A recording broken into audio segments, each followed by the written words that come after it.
الرحيم والحمد لله رب العالمين اللهم صل وسلم وبارك على نبينا محمد وعلى آله وصحبه أجمعين وبعد.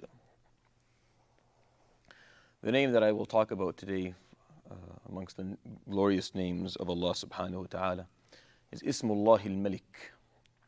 Ismullah al-Malik, the King. It comes in the Quran in different forms. The first form is Al-Malik, the king, and it's in the Quran in 5 different places. It also comes in the form of Malikul Mulk, the owner of kings, or the king of kings. And it also comes in a form that we don't pay attention to, but it also comes once. Malik al-Mulk is only once, and this form is also only once. And it comes in the surah that we read every day, Maliku Yawmiddin, or Maliki Yawmiddin. And another recitation is Malik, Maliki Yawmiddin.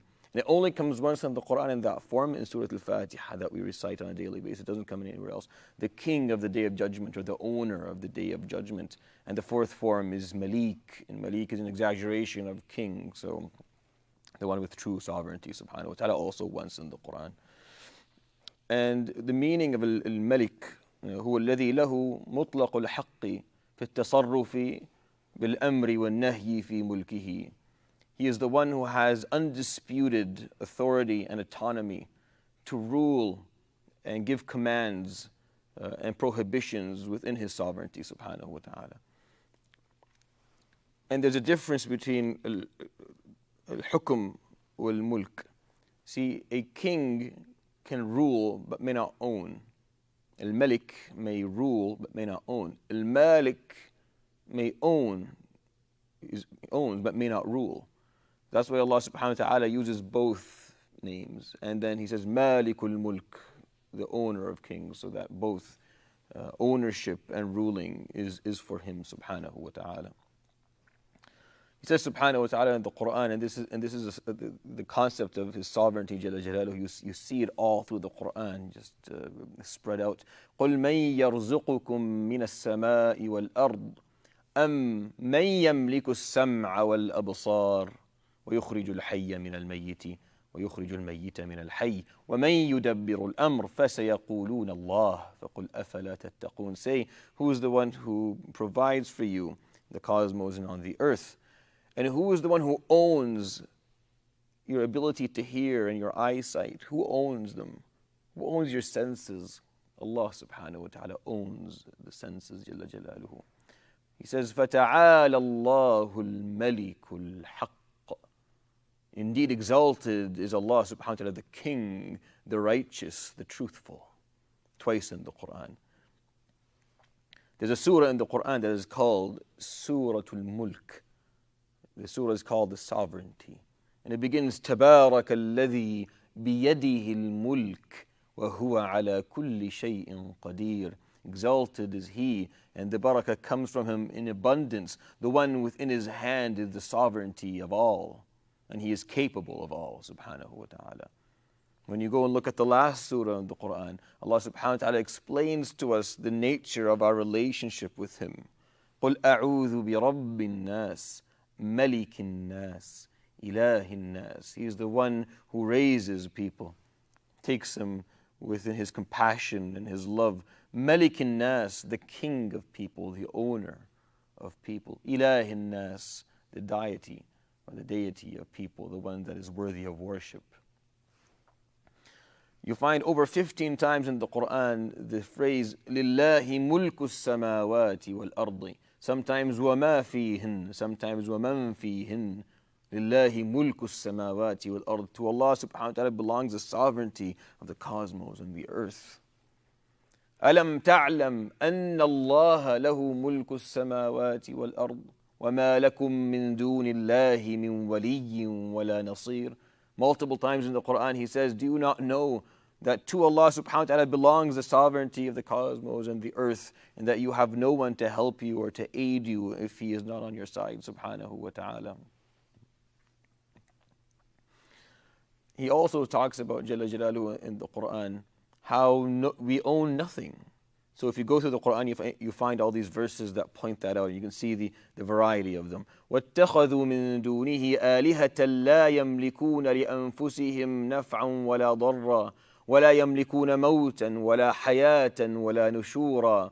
And they take for themselves besides Him subhanahu wa ta'ala, besides Allah Jalla Jalaluhu, they take other idols that do not own the ability to benefit themselves. They don't have the ability, they don't own the ability to harm themselves. They don't own death, they don't own life, and they don't own resurrection. وَيَعْبُدُونَ مِن دُونِ اللَّهِ مَا لَا يَمْلِكُ لَهُمْ رِزْقًا مِنَ السَّمَاوَاتِ وَالْأَرْضِ شَيْئًا. They go and they worship those who do not own provision within the cosmos and the earth of any amount whatsoever. He says, subhanahu wa ta'ala, وَالَّذِينَ تَدْعُونَ مِن دُونِهِ مَا يَمْلِكُونَ مِن قِطْمِيرٍ. They do not even own the smallest part of a date seed, just that little covering on the date seed that is almost transparent and just falls off. They don't even own that. He goes to the extent of saying, subhanahu wa ta'ala, وَلَا يَمْلِكُونَ مِثْقَالَ ذَرَّةٍ فِي السَّمَاوَاتِ وَلَا فِي الْأَرْضِ. They don't even own the amount of an atom in the cosmos and the earth. They own nothing. They don't even own moral things. وَلَا يَمْلِكُونَ الشَّفَاعَةَ إِلَّا مَنِ اتَّخَذَ عِنْدَ الرَّحْمَنِ عَهْدًا. They don't own the ability to intercede on the Day of Judgment unless He offers them permission. They don't even own the ability to speak. ولا يوم يقوم الروح والملائكة صفا لا يتكلمون إلا من أذن له الرحمن وقال صوابا. And the other ayah, ولا يملكون منه خطابا. And they don't own the ability to speak on the Day of Judgment. Even a moral issue, they don't have the ability to actually do it. He says subhanahu wa ta'ala, قُلِ اللَّهُمَّ مَالِكَ الْمُلْكِ تؤتي الملك من تشاء وتنزع الملك ممن تشاء وتعز من تشاء وتذل من تشاء بيدك الخير إنك على كل شيء قدير. Say, O my Lord, the owner of kings, the one who will grant sovereignty to whomever He wills and wants, and will take sovereignty away from whoever He wills and wants, and will grant high status for those whom He wants, and will bring down the status of those whom He wants. He owns khair. Within His hands is the ownership of all that is good, and He is capable of all, subhanahu wa ta'ala. And the Quran talks about Allah subhanahu wa ta'ala granting sovereignty to certain people. أَلَمْ تَرَ إِلَى الَّذِي حَاجَّ إِبْرَاهِيمَ فِي رَبِّهِ أَنْ آتَاهُ اللَّهُ الْمُلْكَ. Do you see the one that argued with Ibrahim because Allah subhanahu wa ta'ala granted him sovereignty? He granted him a small amount of sovereignty of the earth that Allah subhanahu wa ta'ala owns. So suddenly he starts arguing with Ibrahim about who actually runs the place. Allah subhanahu wa ta'ala talks about Dawood, وَآتَاهُ اللَّهُ الْمُلْكَ وَالْحِكْمَةَ وَعَلَّمَهُ مِمَّا يَشَاءُ. And Allah subhanahu wa ta'ala granted him sovereignty and wisdom and taught him from His knowledge. وَشَدَدْنَا مُلْكَهُ وَآتَيْنَاهُ الْحِكْمَةَ وَفَصْلَ الْخِطَابِ. And we strengthened Dawood's sovereignty. فقد آتينا آل إبراهيم الكتاب والحكمة وآتيناهم ملكا عظيما. We've offered Al Ibrahim the book, the teachings, and the hikmah, the wisdom, and we offered them a great sovereignty.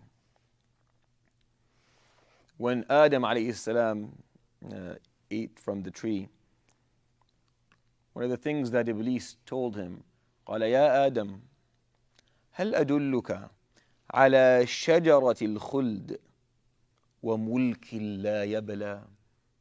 How about I show you a tree that if you eat from it, you become immortal and you'll be granted a never-ending, an everlasting sovereignty. Adam wanted mulk, but mulk is for Allah subhanahu wa ta'ala. So Adam had to come down to earth, to come down, leaving the Jannah he was in, and learn that mulk is for Allah subhanahu wa ta'ala. Fir'aun said the same thing. When he talked to his people, he said, أَلَيْسَ لِي مُلْكُ مِصْرٍ وهذه الأنهار تجري من تحتي أفلا تبصرون. Don't I have the sovereignty of Egypt? Don't I own Egypt? And all the rivers run under my feet. So Allah subhanahu wa ta'ala took his mulk away and had the rivers run over his head. He says subhanahu wa ta'ala, فَادْعُوا اللَّهَ مُخْلِصِينَ لَهُ الدِّينَ رَفِيعُ الدَّرَجَاتِ ذُو الْعَرْشِ. He is the high status subhanahu wa ta'ala. ذُو الْعَرْشِ, the owner of the throne. يُلْقِي الرُّوحَ مِنْ أَمْرِهِ عَلَى مَنْ يَشَاءُ مِنْ عِبَادِهِ لِيُنْذِرَ يَوْمَ التَّلَاقِ. He will send the Spirit from himself subhanahu wa ta'ala upon any of the servants that he wants, so that they may warn people of the day when he will meet them. يَوْمَ التَّلَاقِ, when the meeting will happen. يَوْمَ هُمْ بَارِزُونَ. On that day, everything will be fully exposed. لا يخفى على الله منهم شيء. Nothing will be hidden from Allah subhanahu wa ta'ala. And it will be called upon them. لِمَنِ الْمُلْكُ الْيَوْمِ. Who has sovereignty today? Who is the king today? And no one will answer. So Allah subhanahu wa ta'ala will answer himself. لِلَّهِ الْوَاحِدِ الْقَهَّارِ. Sovereignty belongs today to the one and only, and the one who, and the compeller, the one who will compel people to his will. الْيَوْمَ تُجْزَى كُلُّ نَفْسٍ بِمَا كَسَبَتْ. Today, every soul will be treated fairly based on what they have done. لَا ظُلْمَ الْيَوْمِ. No one will be treated unfairly today. He is the king and he is fair.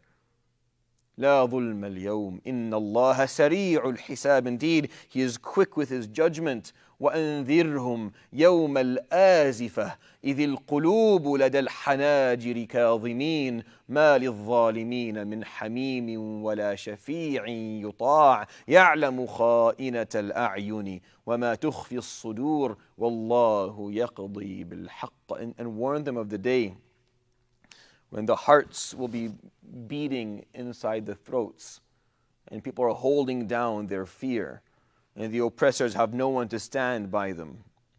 And he knows subhanahu wa ta'ala every movement of every eye during their lives, and everything they hid inside their chests. And he judges on that day with righteousness and the truth subhanahu wa ta'ala. And then once you enter Jannah, you'll be told, وَإِذَا رَأَيْتَ ثَمَّ رَأَيْتَ نَعِيمًا وَمُلْكًا كَبِيرًا. Once you're in Jannah, inshaAllah, Allah subhanahu wa ta'ala will have you see. He'll tell you, look again, and when you look, what you will see, ثَمَّ, you'll see this, you will see a great pleasure, and you will see enormous sovereignty. Allah subhanahu wa ta'ala will show you the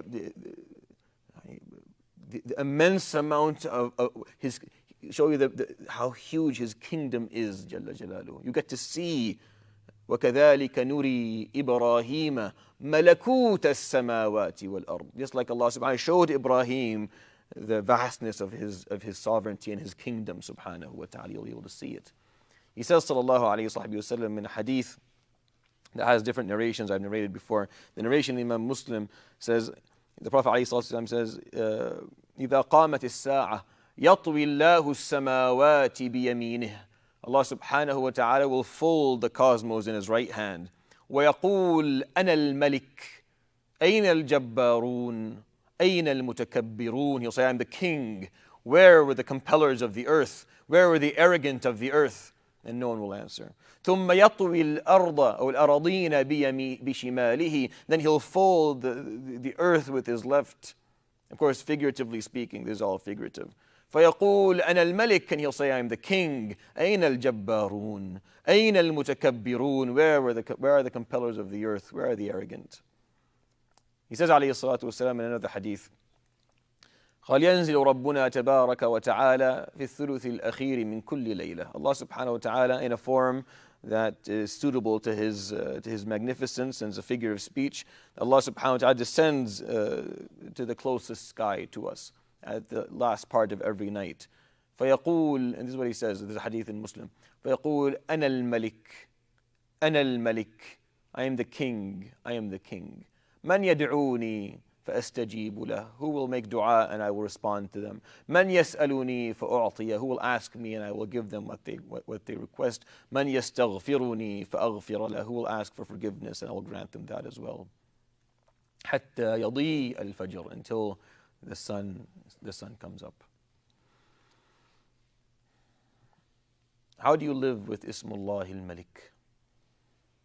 I think the most important way to live with Ismullah al-Malik is understanding the nature of the relationship that we have with Him. خَلَقَكُم مِّن نَفْسٍ وَاحِدَةٍ ثُمَّ جَعَلَ مِنْهَا زَوْجَهَا. He created you yet from one soul, and then He added to it its spouse. وَأَنزَلَ لَكُم مِّنَ الْأَنْعَامِ ثَمَانِيَةَ أَزْوَاجٍ. And He offered you livestock in 8 pairs. يخلقكم في بطون أمهاتكم خلقا من بعد خلق في ظلمات 3. He creates you time and time again inside the wombs of your mothers, within the darkness of those wombs. ذلكم الله ربكم له الملك. Indeed, that is your Lord Allah, the one who has full sovereignty. He is the King, subhanahu wa ta'ala. Everything we walk upon belongs to Him, to Allah subhanahu wa ta'ala. Everything you use, everything that the house you live in, the land you walk on, the water you drink, the air you breathe, everything that we use on this earth belongs to Allah subhanahu wa ta'ala. The body that you live inside belongs to Allah subhanahu wa ta'ala. The soul that grants you your consciousness is nothing but a possession of Allah subhanahu wa ta'ala. He is the King, He rules all, and He is the owner, He owns all. And if you understand the nature of that relationship, we behave in a better way. We calm down. We become closer to the earth. We humble ourselves. We treat and we behave with humility, because it's all His subhanahu wa ta'ala. If I'm going to use it, I must use it in a way that would please Him. If I'm going to use His possessions, subhanahu wa ta'ala, if I'm going to use what Allah subhanahu wa ta'ala owns, Allah's belongings, that I must use it in a way that Allah subhanahu wa ta'ala would be happy for me to use it in the way that Allah subhanahu wa ta'ala would allow. I'm going to use what is His, Jalla Jalaluhu. If I must use it in a way that He would approve of, or else Yawm al-Qiyamah He's going to ask us. You ate the food I provided, you drank the water I provided, you breathed the air, you lived in the house, you walked on the earth, you flew in the sky, all that was mine. What did you do with all of that? How did you treat it? Did you mistreat that? It wasn't yours. It wasn't yours in the first place to use. If you're going to use it, at least respect the fact that Allah subhanahu wa ta'ala owns it. And once we understand that relationship, the way that we behave will be different, and the way we walk on the earth will be different as well. That's why وَعِبَادُ الرَّحْمَنِ الَّذِينَ يَمْشُونَ عَلَى الْأَرْضِ هَوْنًا. They walk on the earth and they have a certain level of humility that comes with that, because they understand وَلِلَّهِ مُلْكُ السَّمَاوَاتِ وَالْأَرْضِ, as the verses before that point out. I hope that was beneficial. سبحانك اللهم وبحمدك أشهد أن لا إله إلا أنت أستغفرك وأتوب إليك وصلى الله على نبينا محمد وعلى آله وصحبه أجمعين. جزاكم الله خير. بارك الله فيكم. السلام عليكم ورحمة الله تعالى وبركاته.